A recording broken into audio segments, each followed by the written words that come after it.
Welcome to Azure Data Factory beginner course team. In this session, we will learn how to ingest data from secured REST API using token-based authenticator and store the data in Azure Data Lake Storage Gen 2 using Azure Data Factory.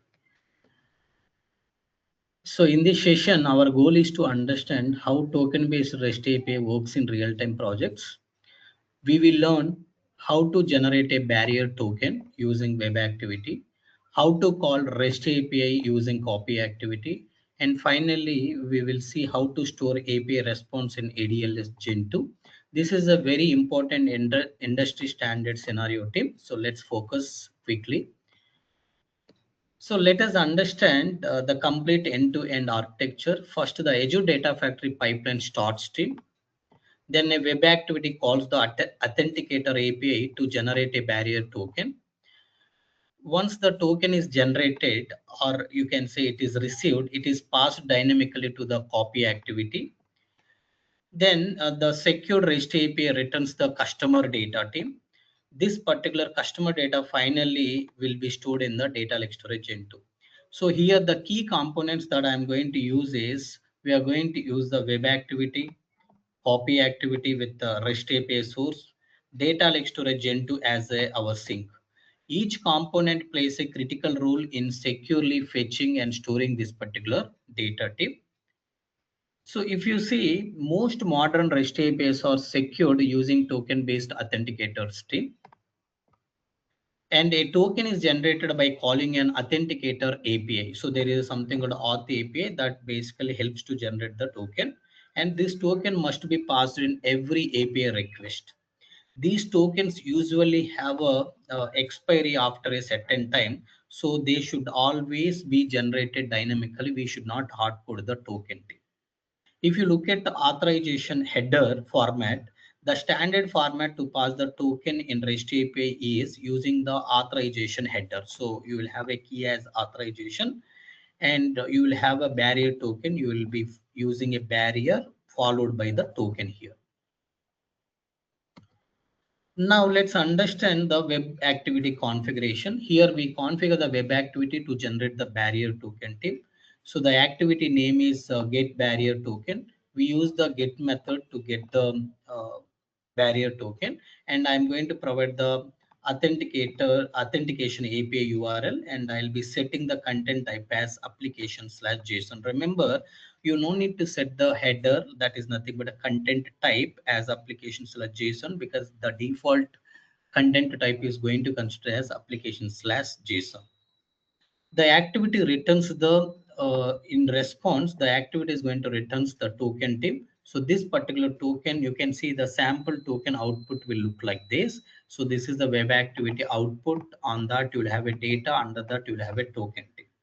So we can see the token value is written in a JSON format, and this token will be captured dynamically and reused in the next activity.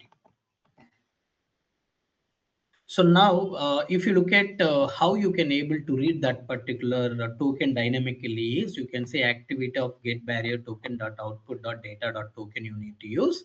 As we discussed the header format, so authorization colon barrier uh, followed by this particular token you need to pass, but this token I am going to pass dynamically. I'm not hard coding this thing.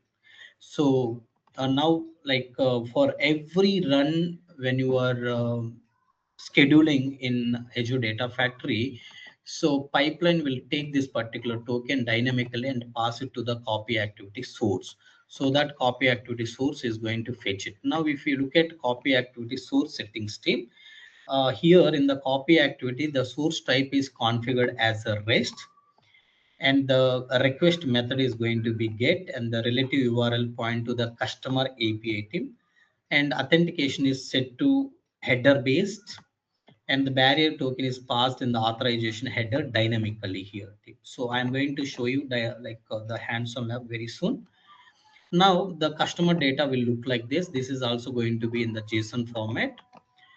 Now, if we quickly look at this is like a sample response written by the customer API. I just wanted to show you, and the data is in JSON format and contains the customer details like customer ID, name, email, and country type. This data will be ingested into our target, which is a data lake storage Gen2 in the hand. On the sync side team, we configure a data lake storage Gen2 as our sync and file format is JSON. The data is stored in the raw customer folder and the file name is generated dynamically using the UTC now to avoid the overwriting team. So the final output in ADLS Gen2, if you see, after running the pipeline successfully, the data is stored in data lake storage Gen2. We can see a clear folder structure under the raw customer. We are going to create a file, JSON file with the timestamp. Now we will see some of the common errors, including unauthorized error. The reason may be token missing team. You have to pass the authorization header. So you may get to see a token expiry error. It means old token you are passing. You try to generate a new token. Empty file, which means API error. Debug the copy activity. Why you are not getting the data. Header error, wrong format you are using team. Use the proper format for your header when you are passing the token. Use barrier and token to pass this properly. These are the common errors team. Now if you see real-time projects, right, token based APIs are widely used across the industry, and this web activity and copy activity pattern is commonly implemented in banking, e-commerce, right, and payment gateways, CRM systems in many places. So we are seeing these kind of things. Now, what is the key takeaway from today's session is always generate token dynamically and never hard code them team. Use the web activity for authentication and copy activity for data ingestion. Store raw data in ADLS Gen2 team always. And this topic is extremely important for interviews and real-time projects team. So let me quickly take you through the hands-on lab. I already created our target, which is nothing but a data lake storage Gen2. So I'm going to use Azure Data Factory. If you look at what is the URL, REST URL I'm using is quickpickdeal.com. There is a something called quick deal.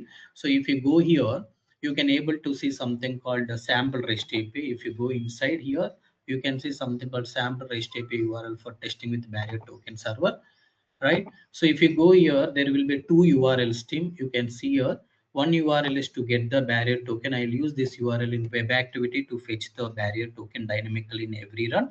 This particular token, I'm going to pass it to the source data set in copy activity to fetch all my customer data. So now we have two URLs. How to fetch the barrier token we know, how to fetch the customer details we know. Let's quickly move on to the Azure Data Factory. Let me arrange REST API as our source data factory we are using as our data ingestion tool. A data lake is our target. Now if you go to Data Factory, let me open Data Factory team. So as you know, we need two linked services. One is for REST API, one is for data lake storage Gen2. So let me quickly create one linked service for REST API, one linked service for data lake storage Gen2 team. So I'm going to manage, click on REST. So you can see here, so today let's do one thing. Instead of going in the linked service way, let's go and develop in the enterprise level. First, generally we click on create a pipeline.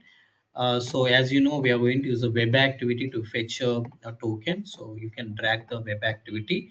So if you remember, I told you we have to rename this particular web activity name as get barrier token.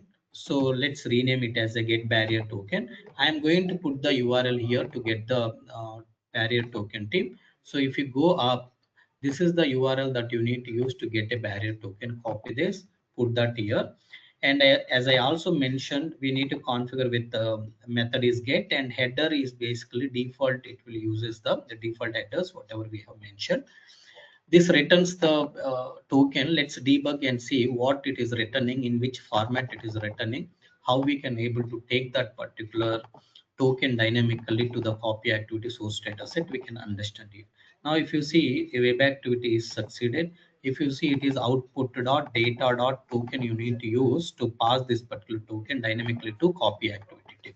So I am just using now copy activity here. So let's quickly see, let's create a source data set as a REST API. Then I'm going to say this is a DS for REST API. Let me also create a linked service for this, ALS for a REST API team.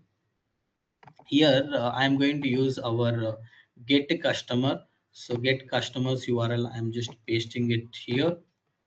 And as it is online one, you no need to really authenticate anything. Just use anonymous connection, test the connection. Connection is going to be successful, team. Only thing that is pending for our source data set is we just have to pass here. If you come down here, there is additional header. Here we need to pass authorization is nothing but a barrier. So you have to make it as a dynamic at the rate concat. You have to use here barrier space. So I need to pass the token dynamically, right? As we discussed, output dot data dot token. We need to give here to pass the token dynamically. With that, we are good with the source. Let's move on to the sync. Click on new. It is going to be data like storage Gen2. So as a JSON, I will store team DS for ADLS Gen2. Let me also quickly create a linked service ls underscore ADLS Gen2 team. If you come down, you can just see subscription is this, storage account name is this. Let's quickly create it. Once we created, we will give the name here as raw data and customer folder, and you can make it as a dynamic for now. Let me quickly create a file with dynamic date. Let's click OK here. Yeah, yes, we don't have any data. Select none at import schema. Now you click on sync team. Here we need to make a file dynamic. Click on add dynamic content and just put here concat. You can say customer underscore format date time UTC now team. You have to say YYYMMDDHH seconds dot JSON. Okay. So with this, we are able to create the file dynamically. Now it's time to check team. Let's debug and see whether it is fetching the customer data or not.